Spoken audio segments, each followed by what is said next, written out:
वासुदेवाय हरिये परमात्मने प्रेरणात् क्लेश नाशाय गोविंदाय नमो नमः गोविंदाय नमो नमः वासुदेव सुतम देवम कैश्चानूर्मर्दनम देवकी परमानंदम कृष्णम कृष्ण वंदे जग श्री कृष्णा चरणौ मम श्री कृष्णा चरणौ मम श्री कृष्णा चरणौ। आओ भाग्यशाली कल्याणकारी मेरे देवियों, बड़भागी गीता के पैरोकार मेरे सज्जनों, धार्मिक भाइयों, आओ अपने मन को अब एकाग्र कीजिएगा। पूर्व प्रेम एकाग्र। कल की प्रारब्ध के प्रसंग पर हमारे विचारशील भाई इसको फिर खोलकर बताने के लिए अनुरोध कर रहे हैं। सिर आंखों पर जरा एकाग्र हो जाइए। प्रारब्ध का अटल नियम। मन से जरा एक बात हमेशा के लिए कह दीजिए, जैसे हमने अपने गुरु महाराज जी के कहने पर मन को समझा दिया। मन ने किन्हीं विचारों पर तो जिंदा रहना है ना। ध्यान दो, ये बड़ा इनकलाबी पॉइंट मेरे स्वामी जी का है। हमारे मन ने इस शरीर में रहते हुए किन्हीं विचारों पर तो रहना है, कोई शक नहीं। तो फिर अनुभवी के विचारों पर क्यों न रहे, जिन्होंने खुद आराम से जीवन काटा और हमें आराम से रहने की राय दी, उनके मुताबिक क्यों न रहे। हम लोग नकल करते रहे मूर्खों की। मूर्ख कौन होती है? ध्यान देना, जो भगवान से दूर हो, भगवान के ज्ञान से दूर हो, कल्याण से दूर हो, उनको हमारा धर्म मूर्ख कहता है। मैं फिर कहना चाहता हूं, मूर्ख कौन? भारतीय सभ्यता के अनुसार मूर्ख कौन? भगवान से दूर, भगवान के ज्ञान से दूर, अपने कल्याण से दूर। उनको मेरे दीजिए अपना धर्म, हिंदू धर्म, सनातन धर्म, गीता धर्म, वैदिक धर्म मूर्ख कहता है, मूढ़ कहता है। हम मूर्खता में फिर क्यों रहे? रहना तो विचारों में है ना।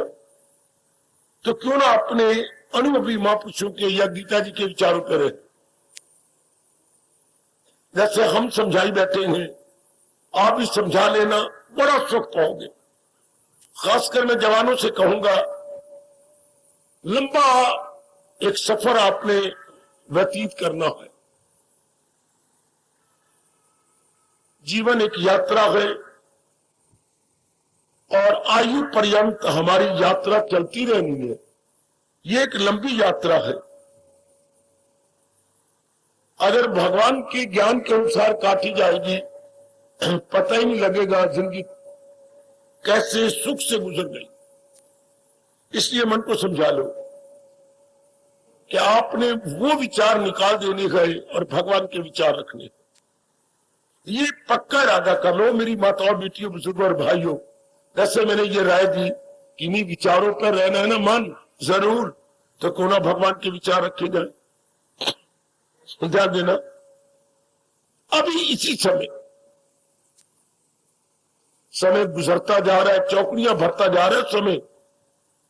अभी बात को दृढ़ कर लीजिएगा कि मैं भगवान के विचारों पर जिंदा रहूंगी, मैं भगवान के विचारों पर जिंदा रहूंगा, वरना शरीर की धज्जियां उड़ा दूंगा। नहीं, मैंने जिंदा रहूंगा तो भगवान के विचारों पर। ऐसे पक्का इरादा कीजिए कि पहले पता नहीं था, मूर्खों के आधार पर रहे, उनकी नकल की। जो भगवान से दूर थे, मनमानी करने वाले, नास्तिक थे, हमने खाने पीने, लेने देने, प्रत्येक प्रकार के छोटे बड़े व्यवहार और आचार में उनकी नकल की। नहीं, आप कदापि नहीं। अब हमारे भाग जाग गए हैं। अंधेरी रात और चांदी रात में बड़ा भारी अंतर होता। अब हमें ज्ञान से भरे हुए विचार मिल रहे हैं, इसलिए अब उन विचारों को नहीं रहने देना।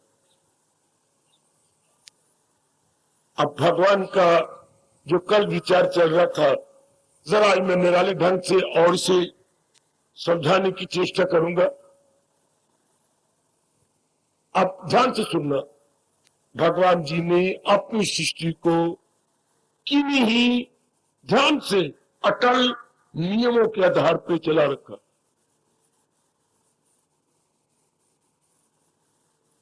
सुनो मेरी देवियों, सुनो। नारी चोला है, बड़े सुख से काट जाओ, वरना तो ये नरक का चोला जी अगर भगवान के विचारों से ना काटे दिए, मुझे क्षमा कर देना, ये नरक का चोला है। नरक का चोला भी नरक का है, पर इतना ज्यादा नहीं जितना एक नारी का। और अगर भगवान के ज्ञान के आधार पर काटा जाए तो स्वर्ग है और मुक्ति का द्वार बन जाता है, अगर महाराज जी के अनुसार व्यतीत किया जाए, और आपने जरूर व्यतीत करना है। तो मैं कह रहा था, ये सारी सृष्टि किन्हीं अटल नियमों के आधार पर चल रही है। अटल को बोलिएगा अनअवॉइडेबल, इनएविटेबल। अटल तो अपने आप में अर्थ दे रहा है जो टाला ना जा सके। अटल जरा बुद्धि में रखिए, भगवान की सृष्टि किन्हीं अटल नियमों के आधार पर चल रही है। मान जाइए, उन्हीं अटल नियमों को प्रकट करना गीता जी अपना कर्तव्य समझती है। गीता ने जो शरीर में अटल नियम है उसको प्रकट किया। शारीरिक अटल नियम, आगे मानसिक अटल नियम, हाँ, बौद्धिक अटल नियम, हाँ, सामाजिक अटल नियम, हाँ, आर्थिक अटल नियम। कोई खड़ी होकर मुझे बताइए, भगवान ने किन अटल नियमों को प्रकट किया है? आप खड़े हो कोई? मैंने क्या बताया आपको, कितनी जरूरी है ये, फिर समझिए। शारीरिक अटल नियम, घुस जाओ अंदर। मानसिक अटल नियम, चलो ऊपर। बौद्धिक अटल नियम, पारिवारिक अटल नियम और पारमार्थिक अटल नियम। इन नियमों को गीता प्रकट कर रही है। अच्छा, शरीर किन नियमों पर भगवान चला रही है? अच्छा, मन किन अटल नियमों के आधार पर चल? ये मां का फर्ज था, पिताजी का फर्ज था, या ये ब्राह्मण जो नरक में जाने वाले हैं कि तुम्हें मजबूर होगा, खुद भी ब्राह्मण और खुद कह रहा हूं, ये जो नरक में जाने वाले ब्राह्मण, इनका धर्म था। दान लेते इस हाथ का ये पीछे होता, पहले हमें ज्ञान देते, पहले लंबे हाथों से हमें ज्ञान देते, बाद में अपने पेट भरवा ये अगला हाथ निकाल कर दान दे देते। मेरे मन में बड़ी चोट लगती है। इनका कोई हक नहीं एक ढेला भी लेने का जब तक कि हमें ज्ञान न दे।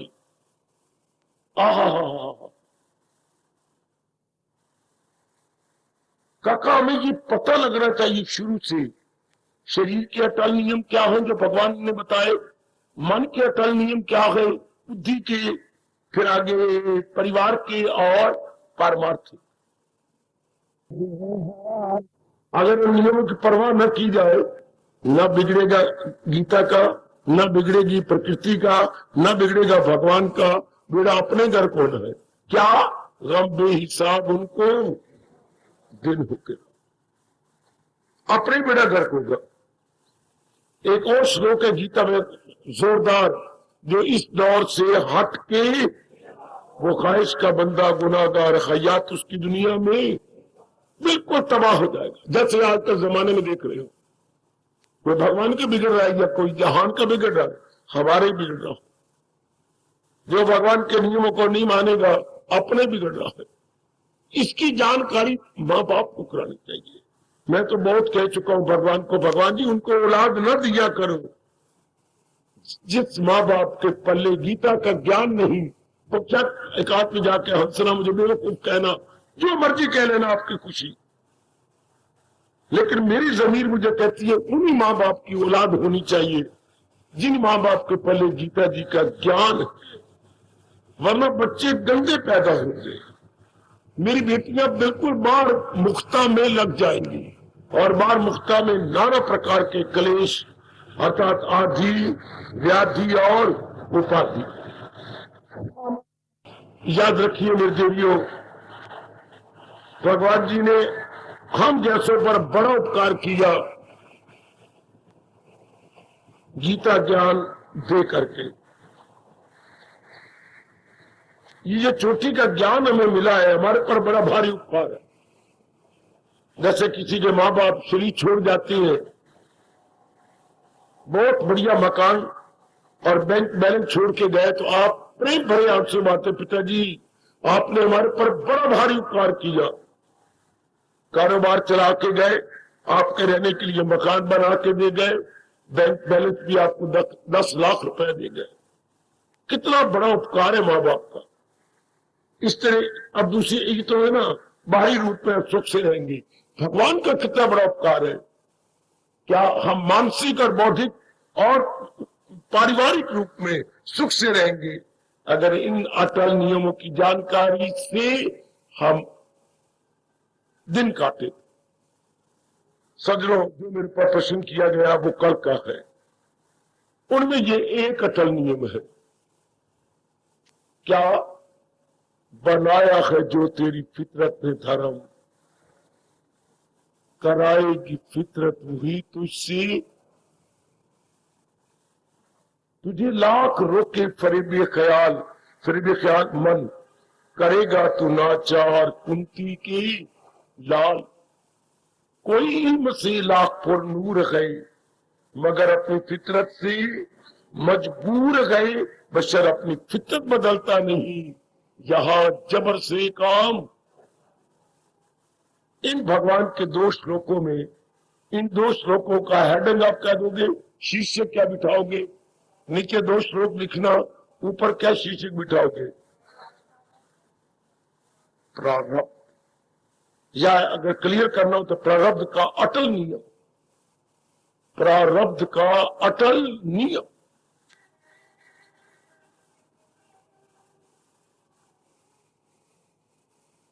चलो हम सारे पढ़े लिखे हैं ना, मैं भगवान के उन 2 शब्दों को ले लेता हूं, उस पर विचार कराएंगे। कोई इल्म से लाख पुर नूर गए, बहुत पढ़ा लिखा भी क्यों ना हो मगर अपने फितरत से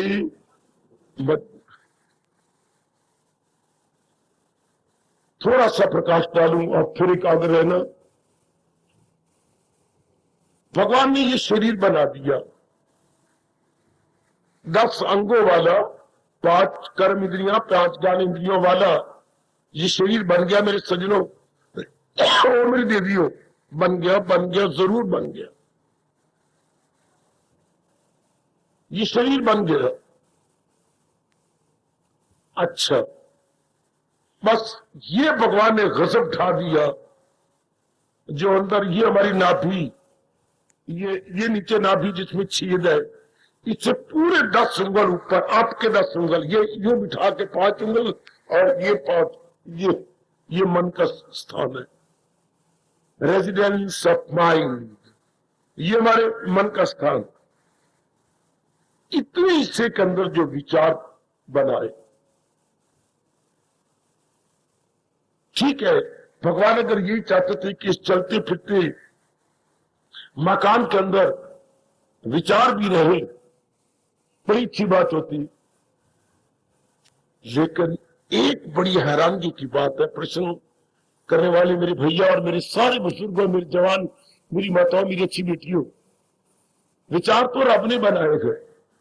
कोई मुझे बताएगा भगवान ने विचार बनाया है, कोई साबित करे, या मैं बकवास तो नहीं कर रहा? विचार रब ने बनाए, वो कैसे? काका, गुणों से विचार होती है।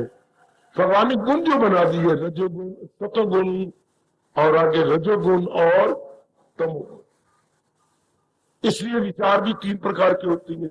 सतोगुणी विचार ये देख लो, रजोगुणी विचार वो जहान देख लो, तमोगुणी विचार जैसे कोई शराब पी के बैठा हो, लेट गया हो, हमारा मुर्दा पड़ा है, क्या कोई तमोगुनी?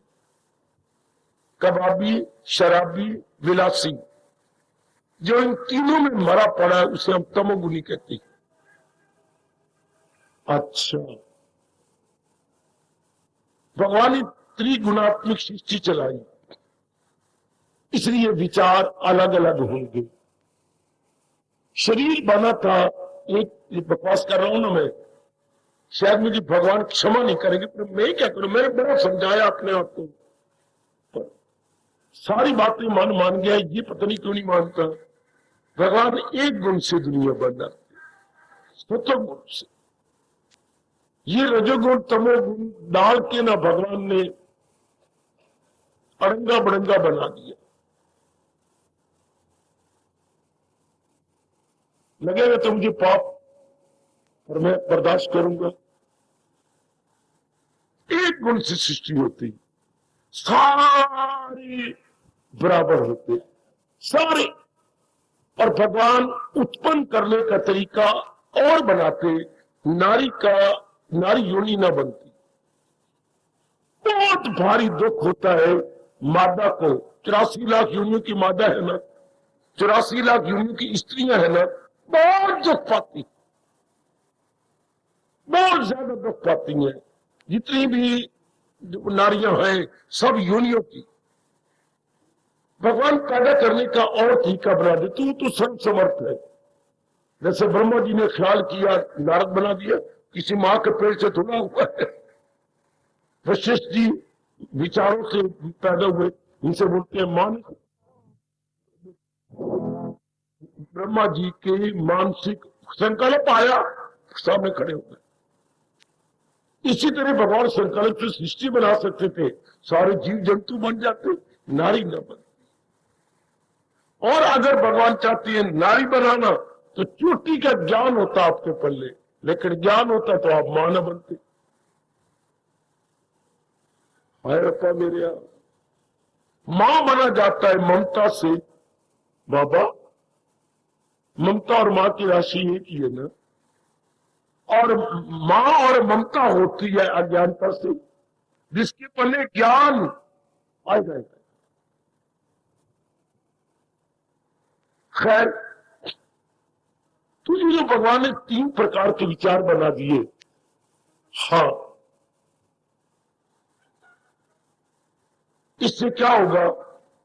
किसी में सत्वगुण की प्रधानता, किसी में रजोगुण की प्रधानता, किसी में तमोगुण की प्रधानता।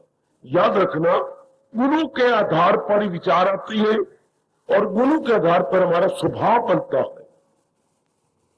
स्वभाव अंग्रेजी में नेचर कह लो, हमारा स्वभाव, हाँ, गुणों के आधार पर। तो गुण किसके आधार पर होते हैं? अब ये भी मैं शुरू से कहूं तो ये तो बड़ी लंबी चौड़ी कहानी है, बड़ी लंबी चौड़ी कहानी। अभी तो मैं बड़ा संक्षिप्त कर रहा हूं। हमारी जो मैं तो इसी जन्म को लूंगा जो पाए दुनिया में ताजा खयात, वो सब उसमें पिछले जन्म की सफा। हमने जो जन्म लिया है, ये मैं और आप जन्म लेके आए गए, हाँ, हमारे पिछले जन्म का ही संस्कार है।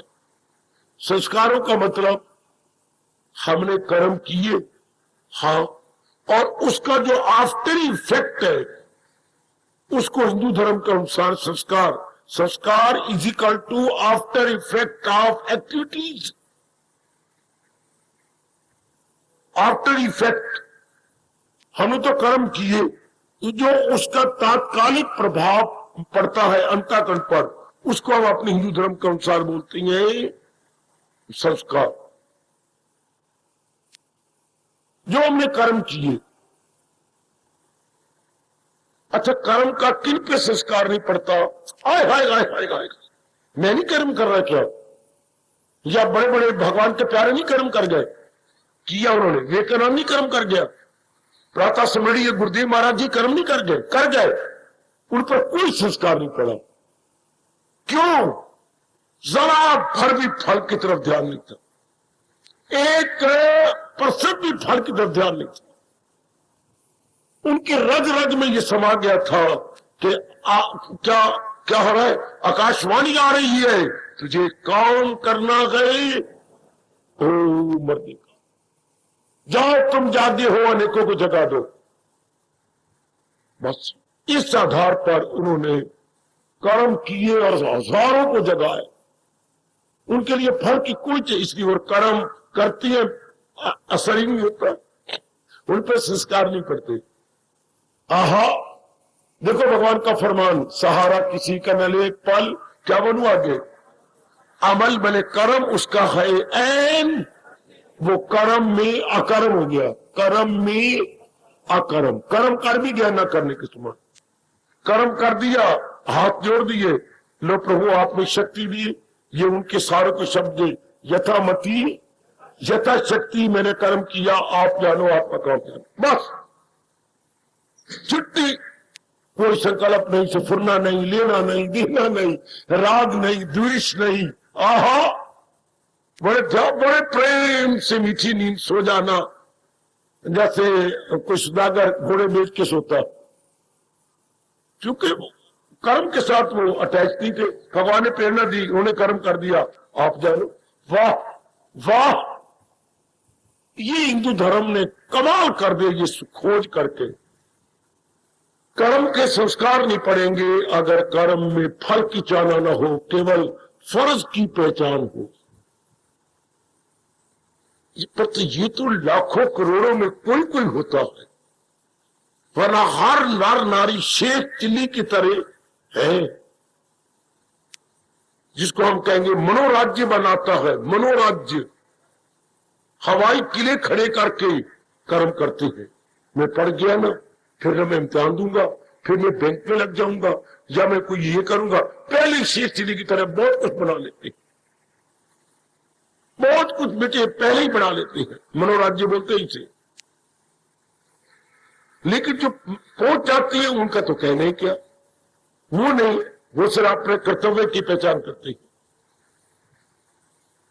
लेकिन आम इंसान चूंकि फल की चाहना रख के कर्म करता है, इसलिए संस्कार पड़ते हैं। चलो संस्कार पड़ जाते कोई बात नहीं, लेकिन संस्कार थोड़ी दिनों के बाद संस्कार हलचल मचा देती है। संस्कार ऐसे समझना अंतःकरण पर, जैसे साइकिल गुजर गया कच्चे रास्ते से, अपने नक्शो निगार छोड़ गया, अपने चिन्ह छोड़ गया, चिन्ह हाथ पेट में ना, अपने चिन्ह छोड़ गया कि नहीं, हम पूरा अनुमान लगा लेंगे यहां से साइकिल गुजरा, क्योंकि साइकिल के नक्शो निगार या साइकिल के चिन्ह हमें दिखाई दे रहे हैं धरती पर, तो वो है साइकिल के संस्कार। अच्छा, अभी बस गई, बस के संस्कार। इसी तरह जब इंसान कर्म कर जाता है और चाहना हो तो अंतःकरण पर उसके संस्कार पड़ते हैं। इंप्रेशंस अंग्रेजी बोलेंगे, इंप्रेशंस ऑफ एक्टिविटीज। अब चलो यहीं तक हो जाता, पर नहीं मेरे सज्जनों, नियम देखो भगवान का, इंप्रेशन पड़ गए, 2 दिन बाद, 4 दिन बाद, 10 दिन बाद इन इंप्रेशनों में हलचल मच गई है। एक मेंढक मरा पड़ा है, 10 दिन देखोगे आपको मरा हुआ नजर आएगा, लेकिन एक मेंढक बेहोश है, किसी जानवर ने उसे दांत लगाया है, 2 दिन बाद क्या आपको हिलता हुआ नजर आएगा, क्योंकि अभी उसमें प्राण है, प्राणों में जान है। हाँ, एक मेंढक में प्राण और जान दोनों नहीं है, तो इसलिए वो डेड है। तो प्राण डेड, संस्कार डेड नहीं होते, संस्कार भस्मीभूत होते हैं, संस्कार अलाइव होती है। बेटे अलाइव को अपनी भाषा में क्या बोलेंगे? सजीव। क्या बोलेंगे? जीव के साथ, जीवन के साथ। कितना प्यारा शब्द अपना, सजीव। और डेड बॉडी को हम बोलते हैं निर्जीव। बड़े प्यारे शब्द है, सजीव और निर्जीव, लेकिन संस्कार सजीव है। ओ मेरे रब्बा, मैं तो आपको क्या कहूं मेरे इष्टे, ये इन संस्कारों में मूवमेंट हो जाती है, और यही संस्कार कुछ दिनों के बाद विचार की सूरत ले लेते हैं। इस पर क्या बोले, हमारे अपने ही संस्कार जो पड़े हैं वो कुछ दिनों के बाद विचार बन जाते हैं। अब ये नियम है, इस पर कुछ जरा नहीं होती, कोई कटाक्ष नहीं हो सकता। संस्कारों से विचार बन जाती है। अच्छा, चलो संस्कारों से विचार बन जाते, एक जैसे विचार बनते वो भी नहीं। विचार भी 3 प्रकार के, सतगुणी, रजोगुणी, तमोगुणी। इसलिए आपके घर के अंदर सारी बहनें एक जैसी नहीं है, भाई एक जैसे नहीं है, औरत और माँ बाप एक जैसे नहीं है। इन दोनों में अंतर है, विचारों में अंतर। आप 2 दोस्त तो पिट के मर जाओ, किन्हीं बातों पर तो आप सहमत है, पर किन्हीं बातों पर आप सहमत का विपरीत अर्थ।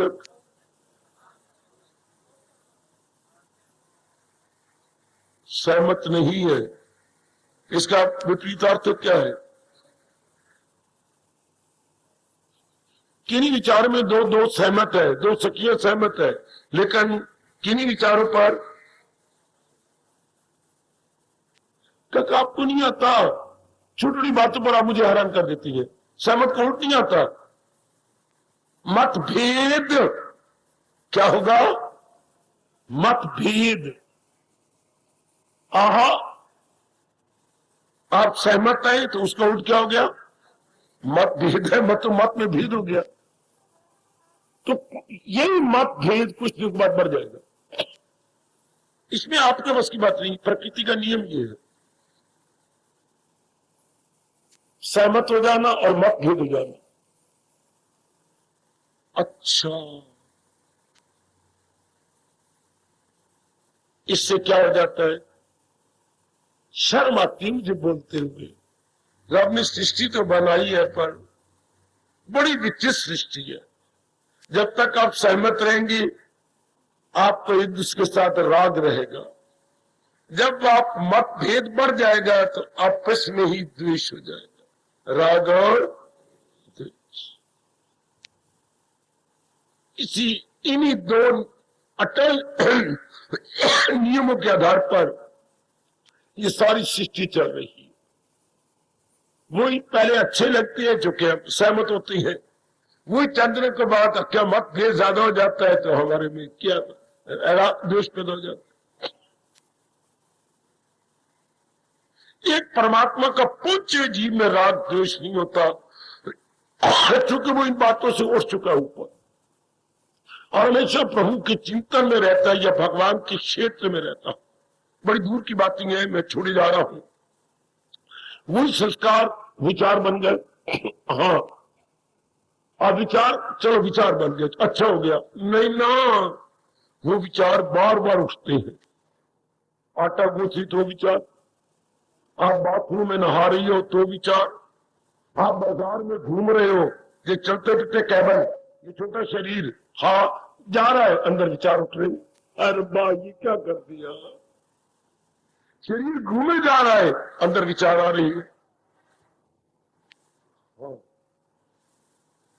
आपको चीज शॉपिंग कर रही है, फिर भी विचार आ रही है। आप आराम से अपनी कुर्सी में बैठे हैं या अपने काउच पे बैठेंगे, विचार आ रही है।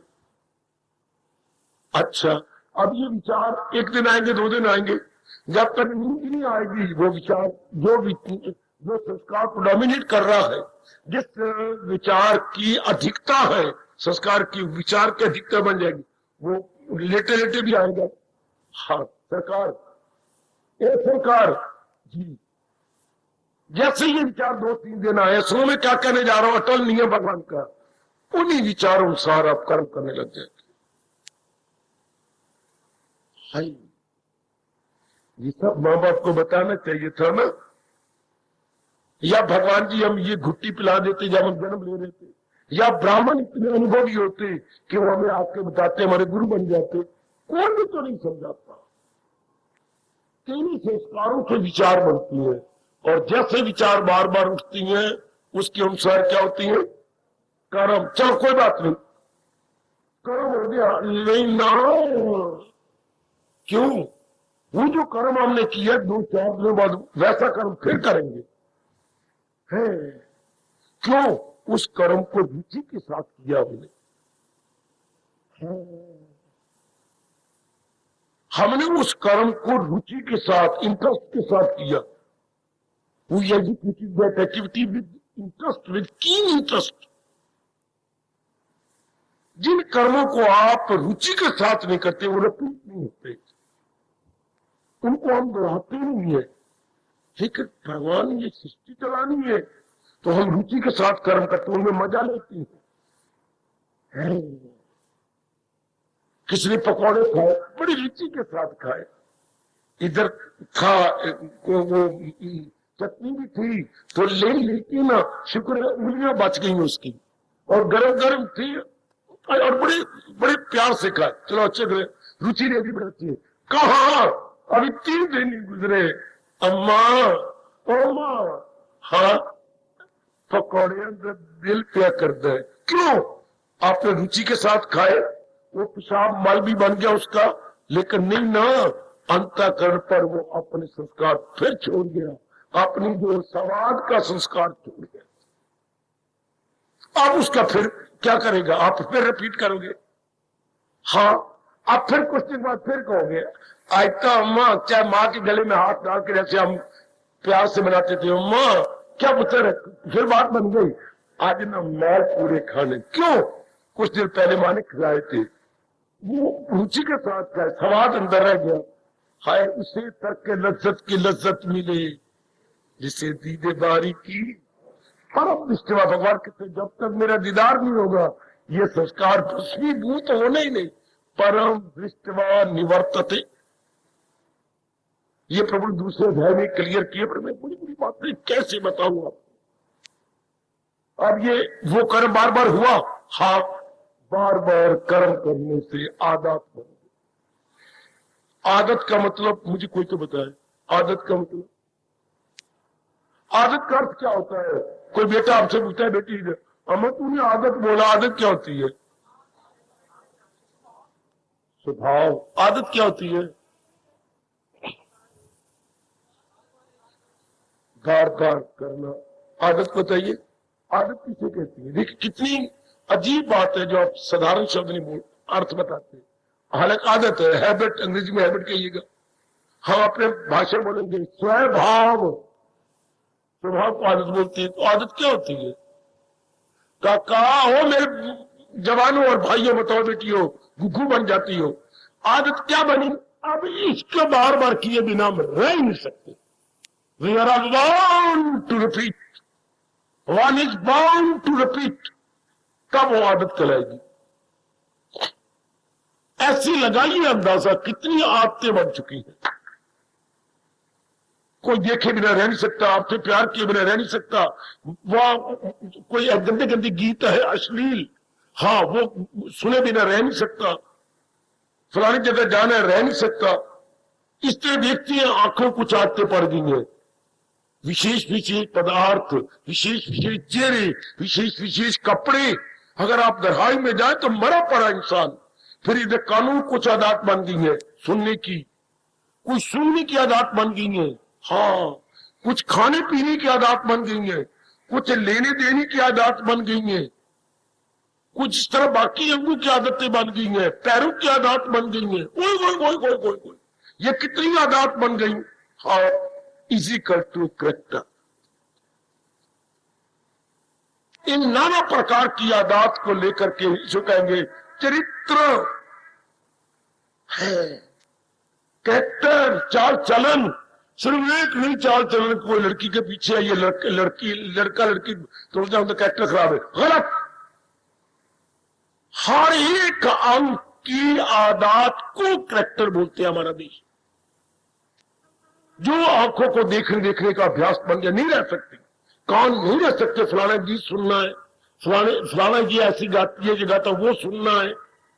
वो हर एक इंसान के घर में कैसेटें पड़ी हैं अपने गाइयों की, लेकिन आपने वही कैसेटें रखी है जो आप यूज टू है, अंग्रेजी बोलती है यूज्ड टू, जिसकी आपको आदत है कि एक खास गवैये के सुनने की आदत है। ये खास आपके घर में कितने कैसेटें पड़ी होंगी, आपके जो खास खास गीत जहां से आती हैं, इस कैसेट का नाम क्या है, तो वो आपको अच्छी लगे कानों को, ये आदत पड़ जाएगी। इसलिए सारे अंगों का हाल है, 10 के 10 अंग। इन सारे अंगों की आदत को करैक्टर बोलते हैं। अच्छा, पर अगर विचार एक जैसे होते, हम सब की आदत एक जैसी न होती। अगर हम सारों के विचार, माता जी के, पिताजी के, बहन के, भाई के, सारे के जो परिवार है, छोटा सा कुटुंब है, छोटा सा कुटुंब एक जैसा होते तो हम सारों को एक जैसी होती, एक जैसी चॉइस। बहन को कोई कैसे पसंद है, छोटी बहन को कोई और पसंद है, कोई और रवैये की। ओ भैया तो बस भैया तो खोटा रवैया, उसको गंदी गंदी गीत पसंद है। और आगे मां बेचारी हमारी बस वो तो और ही प्रकार की है। ये अलग अलग क्यों है? अलग, चूंकि संस्कार अलग अलग लाए हैं। सारे हमारे जीव पिछले संस्कार अलग अलग लाए, उन्हीं से अलग अलग विचार बन गए हैं, उन्हीं से अलग अलग कर्म होती हैं, वही हमारी आदत बन गई है। अब वही आदत चरित्र बन गया है। अब ये बने कैसी? जैसे पीछे संस्कार लाए। अब इंसान छोड़ सकता है? कदापि नहीं। इसी को जो पिछले संस्कार लाए गए, मेरे प्रश्नकर्ता, मेरे बेटियों, इसी को बोलते हैं प्रारब्ध। कुछ संस्कार तो हमने पीछे पूरे कर लिए, अब वो हो गए हमारे से, लेकिन काफी संस्कार रह गए हैं जिनको हम अरमान कहते हैं। सुनो, जिन्होंने लंबी जिंदगी काटनी है, अरमान मैंने unfulfilled desires, unfulfilled desires still to be fulfilled, जिनको भगवान ने मौका देना पूरा होने का, वो हमारी, वो जो रह गई अधूरी, वो जहां पूरा होना है, ऐसे ही माँ बाप हमें मिला, ऐसे वातावरण में मिला है, जहां जब वो हमारी अधूरी कामना है, वासना पूरी होनी है, या उसको हम प्रारब्ध कहते, जो पीछे थी। अच्छा, उसी के अनुसार आपको माँ बाप मिले, आपको गली मोहल्ला मिला, आपको नारी का चोला मिला, कभी भी बुरा भला कहा करो, आपके अपने प्रारब्ध है। जो भगवान ने ये शरीर दिया, या ये घराना दिया, ये गली मोहल्ला दिया, ये श्रीमान जी दिए, ये श्रीमती दी, या आगे जो बच्चे मिले चोल मुन्ने, ये जो दिए, ये हमारे अपने संस्कारों के अनुसार। या मैं आपको इस रूप में नजर आ रहा हूं, बिल्कुल अपने संस्कारों अनुसार। पिछले जन्म के जो हम संस्कार लेके आए, पाए जो दुनिया में ताजा खयात हो, सब उसमें पिछले सबका मश्क के जोर से वो मकसूद की सिम्मत छठा अध्याय, वो आगे निकलता जाएगा जैसे वो संस्कार कहलाया। यही प्रारब्ध है हमारी। अब ये अटल है, भगवान ने ऐसे वातावरण में दिया, आपको उत्पन्न किया जहां ये जरूर पूरे होंगे, शरीर छूटेगा नहीं। क्यों? उन्हीं संस्कारों के अनुसार मेरे प्रभु के अटल नियम ने आपको आयु दी है। वाह वाह, उसी अटल नियम के आधार पर आपको आयु दी गई है, जैसे आपके संस्कार है। वो तो सर्व ज्ञाता है, पता है इनको 40 साल लगने हैं संस्कारों के पूरा होने में, 50 साल लगने हैं, 60 साल लगने हैं, 70 लगने हैं, 80 लगने हैं।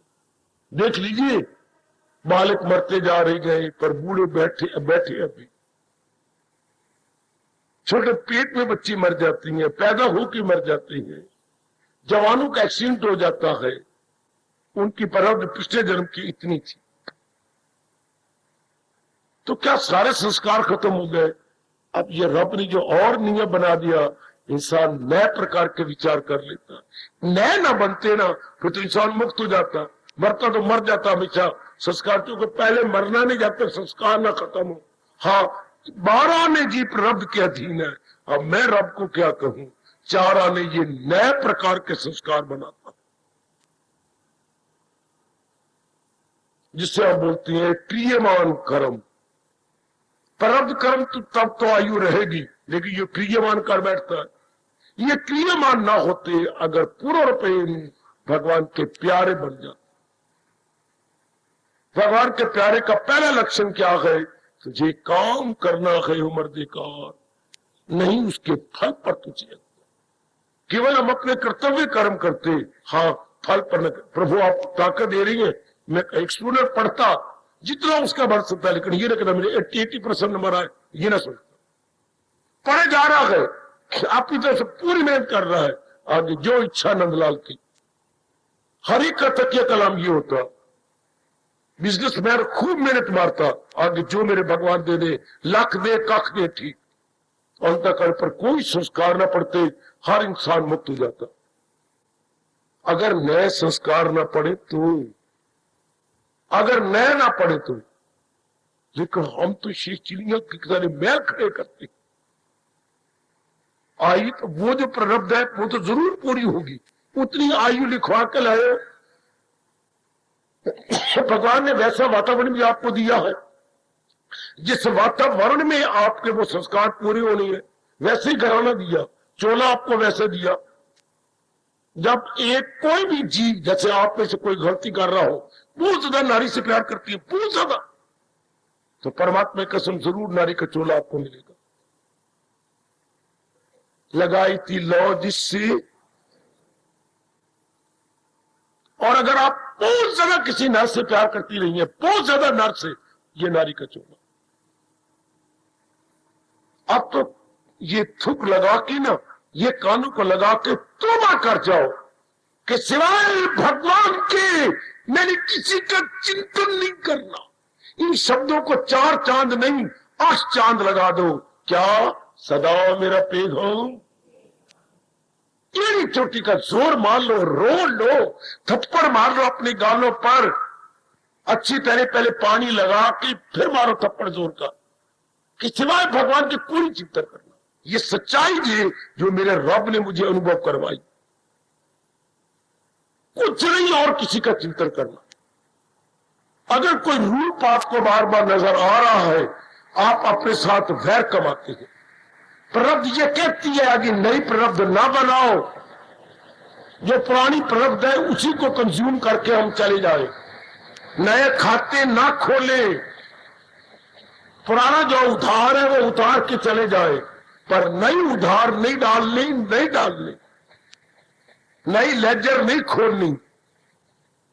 एक एक मेरा बच्चा ध्यान से, जितनी मैंने भगवान ने जो मुझे बख्शा है, अनुभव करवाया, मेरे से एक एक ले लो, जब तक आप इस शरीर को शमशान में जाके सहारते नहीं, तब तक हिंदू धर्म का जो ज्ञान है मेरे से ले लो, ले लो, ले लो, ले लो।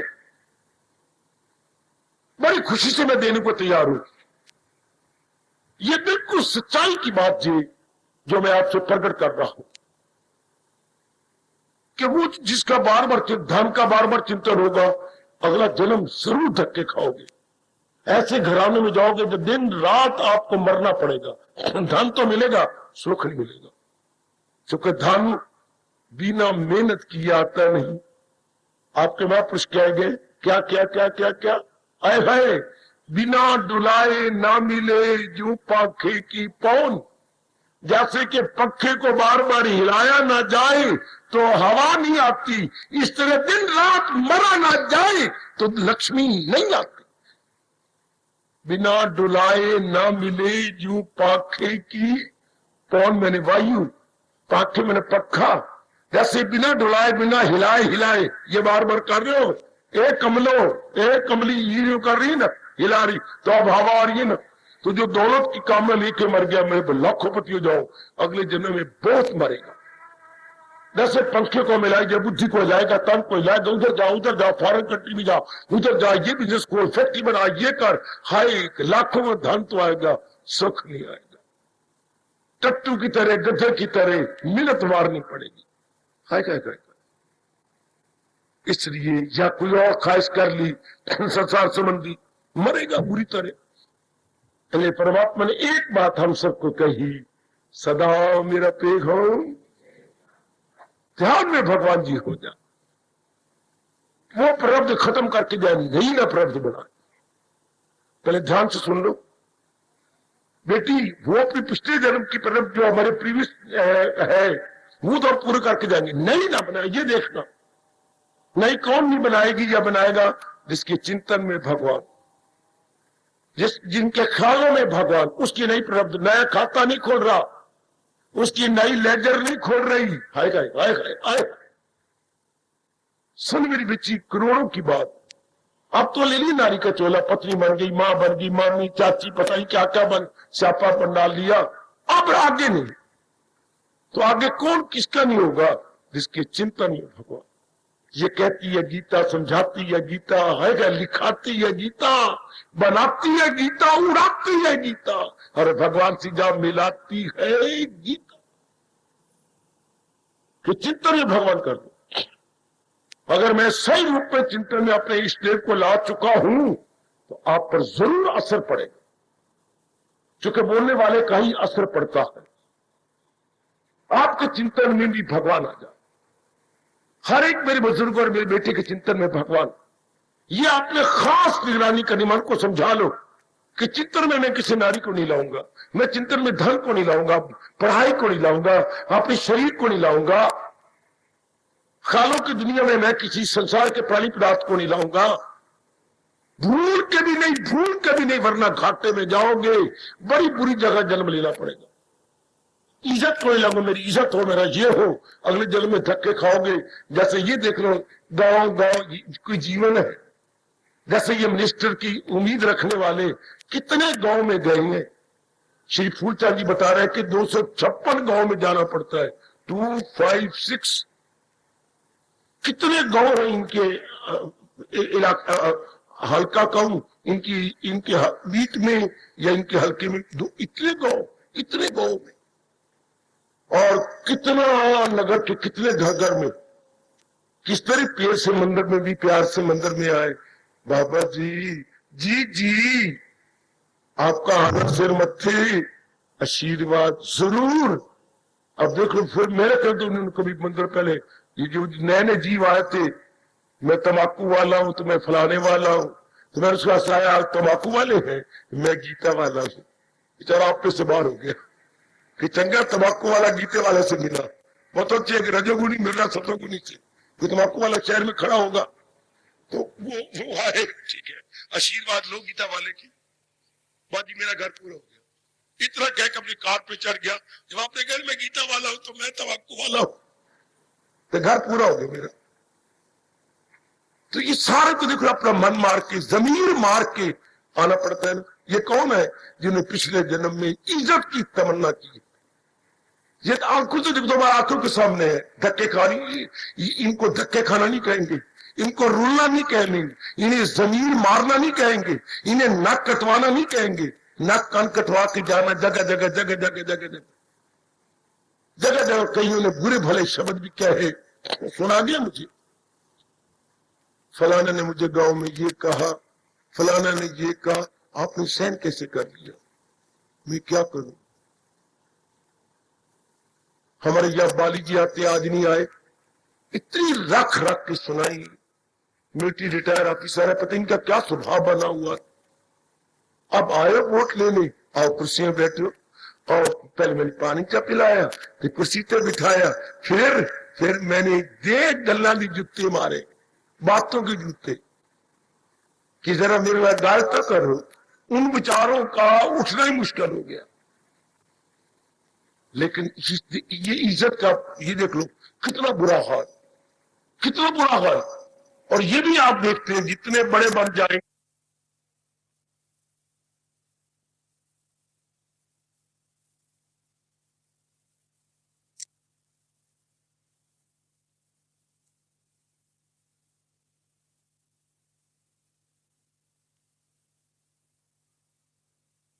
रोना पड़ता है कीर्ति के लिए। आपके सामने ही है, कितना जाना पड़ता। नाम तो रखवा लेते हैं श्री कीर्ति प्रसाद, पर उस कीर्ति को लेने के लिए कितना रोना पड़ता। ये सारी बातें सामने रखकर पक्का इरादा कर लो कि वो प्रारब्ध तो थी पिछली, अब नई प्रारब्ध नहीं बनानी।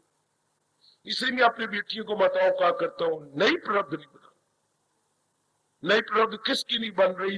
1000 बार मेरे मुंह से करवा लो, जिसके चिंतन में भगवान, जो इस बात को पक्का किया जा रहा है सदा मेरा पैगाम। अब उसके कोई संस्कार, पुराने संस्कार खत्म हो जाएंगे, नया पढ़ने कोई आएगा। विचार करो। बड़ा मैंने सोचा सोचते सोचते मैं कहा चला गया। बड़ा बेहया है, उससे स्पष्ट बोल रहा हूं। सोचते सोचते रब के पास ही चला गया, वो समाधि लग गई। क्योंकि सोचने का अंत क्या है? जहां कोई सोचना नहीं। सोचने का अंत है जहां कोई विचार नहीं, कोई सोचना नहीं। मन ऐसा तल्लीन हो गया कि वो विचार ही खत्म हो गया। ऐसा पक्का कर लो कि भगवान का चिंता नहीं कर, तो वो प्रारब्ध खत्म हो जाएगी जो लेके आए हैं। नई प्रारब्ध कोई नहीं, बिल्कुल कोई प्रारब्ध नहीं। दमे वापसी भी जो ये ज्ञान हो हासिल उसे ब्रह्म निर्वाण। ये है प्रारब्ध की कहानी। प्रारब्ध तो पूरा होना है, तो निश्चिंत हो जाएंगे हम कि जो मेरे प्रारब्ध में वो तो होना ही है, जो नहीं वो नहीं होना। ये ऐसा विचार पक्का हम पुरुषार्थ कर रहे हैं। फिर हमें ये भी ख्याल कोई नहीं कि जो प्रारब्ध वो तो होता रहे, मुझे उससे कोई परवाह नहीं। जो समय का कर्तव्य है वो मैंने निभाना, बस। प्रारब्ध अपना सिर सड़ा जाएगी, अपने आप पूरी होती रहेगी। क्यों? कोई तमन्ना नहीं, कोई इच्छा नहीं, कोई राग नहीं, कोई द्वेष नहीं, कोई संकल्प नहीं, कोई विकल्प नहीं। ओए कोठरी खाली हो गई। किससे? विचारों से। संकल्प विकल्प से कोठरी खाली, विचारों से कोठरी खाली। ऐसा जीव आप सबकी कसम निकल गया भगवान के साथ में, ख्याल उसके वश में तो मन। बिल्कुल शानदार बात भगवान ने बताई, अगर कर लो। पर यह प्रारब्ध पर यकीन पक्का हो जाता है तो निश्चिंत हो जाती। संकल्प विकल्प भी कोई नहीं रहता, कोई संकल्प। पुरुषार्थ कर रही है जिस प्रकार का है, लेकिन चिंतन में भगवान। ये कर दिखाओ, इस जन्म में कर लो, अभी शुरू कर दो। क्योंकि मैंने नहीं रुलना, मैंने इस जन्म में रो लिया, अब तो भगवान ने हमें गीता जी दे दी है, अब नहीं रुलना। अब अटल नियम क्या है? मैंने कहा कई किन्हीं अटल नियमों के आधार पर दुनिया चल रही है। तो एक नियम पर बात चल रही है। क्या नियम है? कि क्या क्या उसी शय से अर्जुन लगाई थी लो जिसे हासिल। जब ये अटल नियम मना लो अपने मन को, तो फिर तो जी चाहता है बस। फिर भगवान ने ठीक कहा ना, जिसको ये समझ आ गई, सुन मेरी बेटी, फिर भगवान ने ठीक कहा ना, क्या तन मन से करता है वो तेरे से प्यार थोड़ा करने आएगा, या तू उठ के किसी नर से प्यार करने जाएगी, या कमाने के लिए जाएगी, कदापि नहीं। फिर क्या होगा?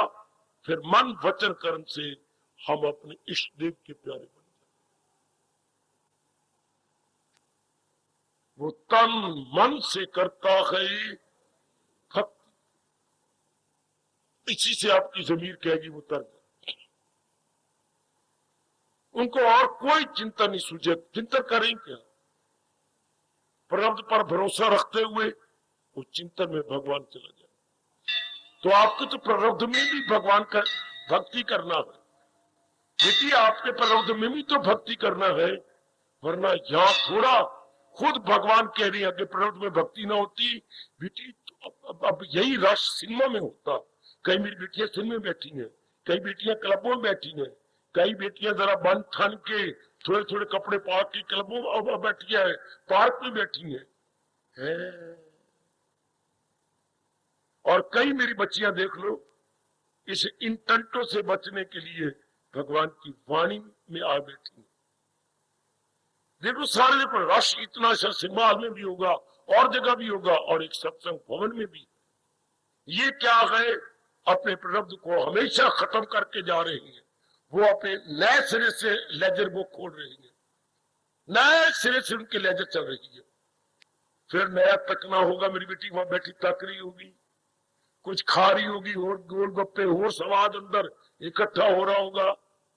कोई श्रीमान जी के साथ मजाक कर रही होगी, हाथ मार रही होगी, कोई यूं कर रही होगी, कोई ये। एक और नर का मन में भाव पैदा होता जा रहा होगा, हाय सिनेमा में देख के और राग द्वेष बढ़ता जा रहा होगा।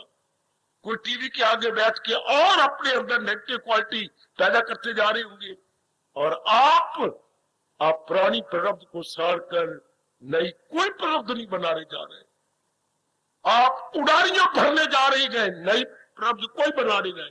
और वो नए जन्म नया बीज डाल रही है अगले जन्म का है, अगले जन्म का बीज पड़ रहा है। आपकी प्रारब्ध क्या हो रहा है? यूं ज्ञान अग्नि में जाते गए जल, बुरे हो अमल या भले। आपकी प्रारब्ध खत्म होती जा रही है, नई नहीं पड़ेगी अगर इस तरह जीवन काट रहे हैं। एक ही बात मैं लाख की कह रहा हूं, अगर आपके चिंतन में भगवान जी, अगर आपके ख्यालों की दुनिया में भगवान जी आ गए हैं, ये कोठड़ी और अंदर ख्याल सिर्फ केवल भगवान के। बेटे ये चलती फिरती कोठड़ी, ये मोबाइल कोठड़ी या वॉकिंग एंड स्पीकिंग हमारी कैबन, और अंदर देखो विचार किसके उठते हैं, अंदर विचार क्या आ रहे हैं? केवल भगवान के। बस ऐसे जीव की कोई नई प्रारब्ध नहीं बन रही, पुरानी प्रारब्ध खत्म हो जाएगी। इतनी आयु भगवान ने आपको दी है, जीव हमेशा निश्चिंत रहेगा, न मौत का डर, न कोई धन का डर, न किसी का डर नहीं। डर उससे डर के चला जाता है, डर प्रारब्ध को मानने वाले से डर के चला जाता है, डर प्रारब्ध को मानने वाले से डर के चला भाग जाता है कि इसको मैं क्या करूं, ये तो इससे ऊपर उठी बैठी है। तो जीव गया हमेशा के लिए भगवान की जात में।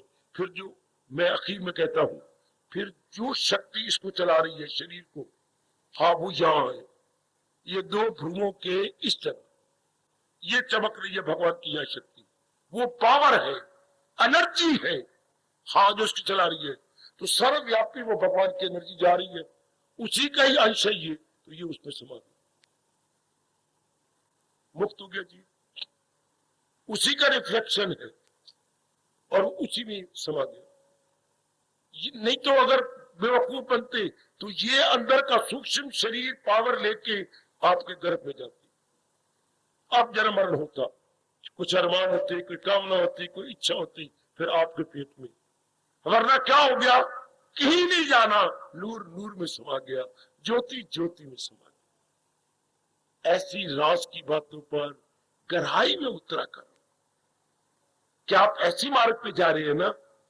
गीता हमें वहीं ले जाना चाहती है, पहुंचकर जहां से न लौटे कोई, नई प्रारब्ध न बनी।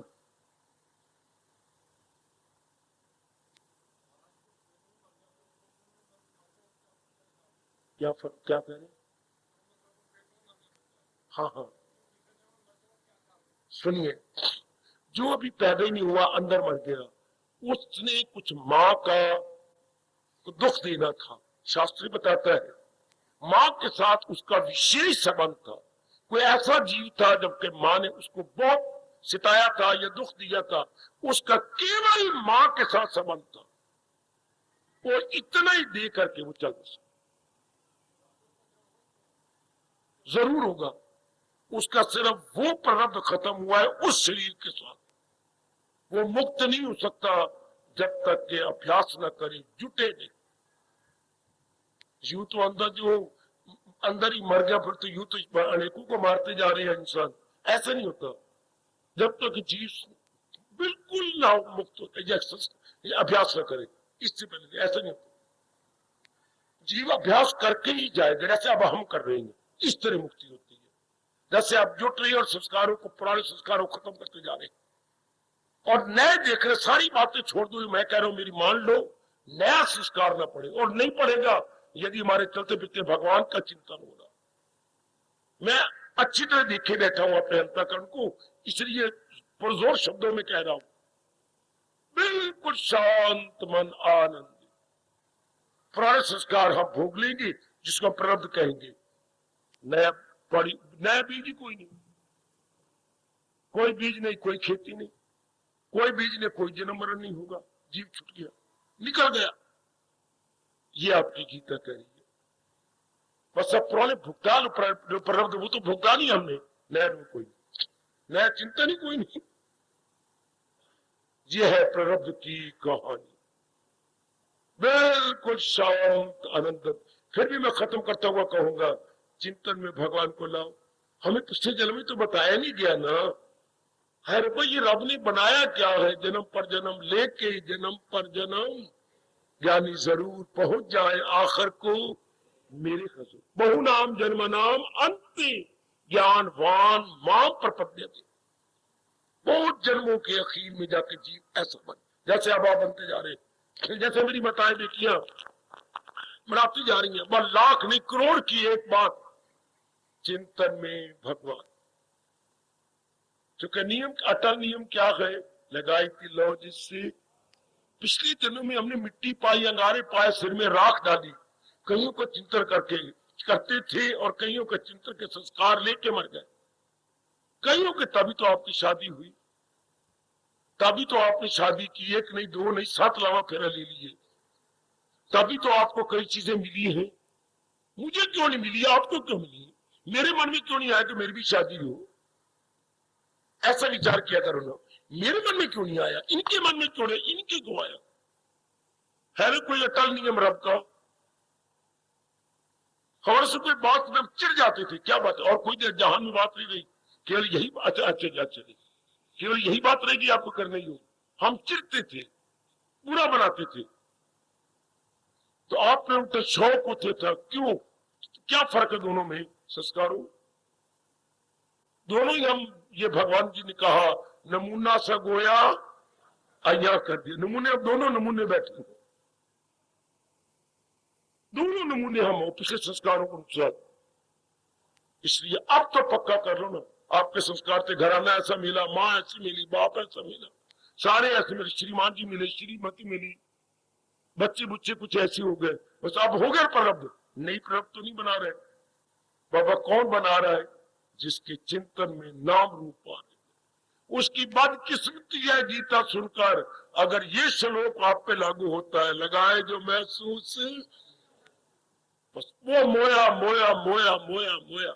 मैं कहता हूं ये लागू करो, सदा मेरा पे हम जिसे, ये श्लोक आप पे लागू हो, ना के लगाए जो महसूस अशिया से मन, ताल्लुक बढ़े उनसे और हो, ये ना श्लोक लागू हो। बस प्रभु की कहानी खत्म, लेना देना खत्म, राग द्वेष खत्म, मन का चिंतन खत्म, हाय अच्छा, जन्म मरण खत्म, नर नारी का चोला खत्म, ओए सिर्फ अगर ये हम मन को समझा लें, क्या मेरे चिंतन में भगवान होगा। नहीं पता था तो नहीं पता, पता लग गया तो इनकलाब जिंदाबाद। अब धार्मिक इनकलाब आ गया, मानसिक इनकलाब आ गया है, पारमार्थिक इनकलाब आ गया कि कुछ भी कौन हो जाए, मैंने अपने चिंतन में भगवान रखना है। समझे मेरे बुजुर्गों, ओ मेरी जवान भाइयों, बताओ मेरी नेक बेटियों, नहीं पता था, नहीं था, अब नहीं, अब तो बस भगवान से लौ लगानी है, उन्हीं से हमारा कल्याण है। व्यवहार करते रहो, लेकिन ये देखते हुए कि चिंतन में ना मैं इतना व्यवहार न करूं कि मेरे ख्यालों में यही आने लग जाए, इतना व्यवहार न करूं चाहे मेरे श्रीमान जी है कि ख्यालों मेरे यही आ जाए, ना दोनों ऐसे तर जाओ। भगवान करो ख्याल। पहले तो हम किस्सा खत्म कर ही रहेंगे, नई कहानी शुरू करनी। दो दोस्तों तो इतने ना प्यार करो कि आप, वो घर गया आप उसको ख्यालों में कर रहे हो, ये अपने साथ वैर न कमाना। वरना भगवान ने ये स्पष्ट कहा जे जो संसार के विचारों को नहीं उड़ा रहा, हाँ वो दुश्मन है अपने लिए। छठे अध्याय भगवान ने स्पष्ट किया, वो अपने साथ वैर कमाता, वो अपने साथ वैर कमा रही है जिसके ख्यालों में दुनिया के विचार आ रहे। आहा, और जिसने ख्यालों को जीत लिया, भगवान ने क्या कहा, वो अपना मित्र है, जिससे काबू है नफ्स पर, हाँ वो अपना मित्र है, जिससे ख्यालों पर हावी कर। नहीं मैंने करना ही, मनवा ख्याल ही करने हैं तो बस भगवान का ख्याल करना है, ये विचार ही करने तो भगवान का विचार करेंगे। अब दुनिया के साथ व्यवहार करेंगे, विचार नहीं करेंगे, और व्यवहार भी हमारा कम हो जाएगा। तर जाओगे नेक जीवो, गीता सुनने का ठोस लाभ हो जाएगा। प्रभु की कहानी हमेशा के लिए खत्म करके हम चले जाएंगे, सदा के लिए समाप्त हो जाएगी। मुझे पूरी उम्मीद है मेरे प्रभु जी जिन्होंने ये सारा वातावरण आप कुछ एक नेक जीवों के लिए तैयार किया है, वो आपको ये शक्ति जरूर देंगे कि आपके चिंतन में भगवान जी रहे। मेरी माताओं बेटियों के चिंतन में, ख्यालों में भगवान जी, यही मार्ग हमें पता नहीं था कि हम ख्यालों में धन का, औरत का, पढ़ाई का, इज्जत का, बड़े बड़े रुतबों का, ये नहीं नहीं नहीं नहीं, ये सब गंदगी हटा देनी है। देखिए भगवान ने कितने वचन दिए हैं, क्या मैं उन्हें तार दूंगा, मैं उन्हें अपनी जात में ले आऊंगा, मैं उन्हें डूबने नहीं दूंगा। किनको? दिल अपना जो मुझ में, मुझी से निजात अपनी बात। ये 12वें अध्याय में कितना भगवान ने आपके लिए वचन दिया कि जो अपने ख्याल मेरे में लगा देंगे वो निकल, वो मेरी जात में समा गए। लगाओ एड़ी चुट्टी का जोर, लो मुझसे शुद्ध मन से शुभ भावनाएं, और भगवान से दिव्य शक्ति मांग लो, और ख्यालों में भगवान जी ले आओ। बस लाख की एक बात, विचारों में भगवान जी हो जाए। जैसे आपके बैठे हुए को चाहे भगवान कुछ भी मुझसे काम करवा ले, ख्यालों में तो प्रभु चिंतन हो, प्रभु का चिंतन महाराज जी का हो रहा। मैं इधर विचार भी प्रकट कर रहा हूं, मैं देख रहा हूं अपनी दशा, इधर गीता जी की ख्याल भी दे रहा हूं, अंदर से मन गिरा पड़ा है इस देव के चरणों में। मैं कैसे आपको बताऊं कि ख्यालों में भगवान कैसे आते हैं, कैसे मन के अंदर सफरना हुआ पड़ा भगवान का। इधर बोल भी रहा हूं, समझा भी रहा हूं, चारों तरफ दृष्टांत दे के भी कह रहा हूं, लेकिन मन बेचारा गिर गया। मन में ये भाव पक्का हो गया, तन काम में मन रहे ध्यान। हो गया बेटा पार। आज जाके फिर विचार करो, जो मेरी बेटी जो कुछ करना धरना कर लो, लेकिन फिर आज सोने से पहले बैठ जाना मेरे चौकड़ी मार के, और देखना ये अवस्था बन रही है कि मेरे विचारों में भगवान जी आ चुके हैं। मेरी जो के विचार तो नहीं करती ना, जो जिससे का समय का काम है कर लिया बस। उसके बाद ना लड़के को स्कूल छोड़ा है, अब ये नहीं पढ़ रहा होगा क्या, ये बताया नहीं किसी ने, इस तरह नहीं करना। कहीं निकल तो नहीं आया होगा, कहीं आया, कहीं स्कूल से बाहर तो नहीं आ जाएगा, बाहर कहीं रोल तो नहीं जाएगा। बस फिर तुम वही, फिर अगले जन्म में फिर कुछ कोई गड़बड़ मचेगी। और जो छोड़ आई, चल मैं अपना कर्तव्य पूरा कर आया हूं, ठीक है। ऐसे जीव जिनके मन में भगवान और कोई चिंता नहीं, कोई बेचैनी नहीं, कोई बेकरारी नहीं, उनकी भक्ति रात दुगनी, दिन दुगनी रात चौगुनी हो जाए। फिर क्या के खामोश हो जाऊं, जिस तरह मर्जी है करो, जो मर्जी करो, लेकिन ख्यालों में बोलो आप भगवान जी, विचारों में, ख्यालों में, विचारों में भगवान। ये किन प्रकार इस नियम को पक्का करो कि मेरे ख्यालों में भगवान जी आ जाए, मेरे अंदर की इस कोठरी के अंदर जो विचार है उसमें केवल भगवान जी आ जाए। मेरा सुनाना सफल, आपका सुनना सफल, गीता आपका पढ़ना सफल, इस स्थान में आकर श्रद्धा दिखाना बिल्कुल सफल। और मेरे मालिक बड़े प्रसन्न होते हैं जिनके ख्यालों में भगवान जी। उधर देखो रामायण में कितने सुनहरे शब्दों में गोसाई जी ने ये छपाई दी है, छपाई नहीं दोहा दिया है, जो है जाको भाविता ऐवे मुंह तो बोली न जा मां दी दिए, इसको मन में रख ले। कितना ये लोकप्रिय दोहा है, जो है जाको भाविता सोता ही के, जल में बसे कौंदनी, जल में तो है कमल का फूल, और चंदा बसी आकाश। कितना दूर चंदा होता है, उनकी आपस में इसकी कौंदनी स्त्रीलिंग है, चंदा पुलिंग है, आपस में लवसें चलती है इनकी, पता है आपको, इनके आपस में बड़े प्रेम के पत्र चलती हैं। अच्छा देख लीजिए, जल में बसे कौंदनी, चंदा बसे, पर जो है जाको भाविता, ये अटल सोता ही। हम अपने और ख्यालों में कौन, जो हमें अच्छा लगता है उन तो ख्यालों में आएगा। अब कौंदनी को चंद्रमा अच्छा लगता है, गोसाई जी ने कमाल कर दिया। और आगे सिद्धांत, यूनिवर्सल सिद्धांत, सार्वभौमिक सिद्धांत बता दिया, जो है जाको भाविता सोता ही के पास। अब तो हमने महाराज जी में समा जाना है, तो ख्यालों में भगवान जी। भगवान करे ऐसा ही होगा, तो रब की कहानी आप खत्म करके जाएंगे और मालिक की जात को हार्दिक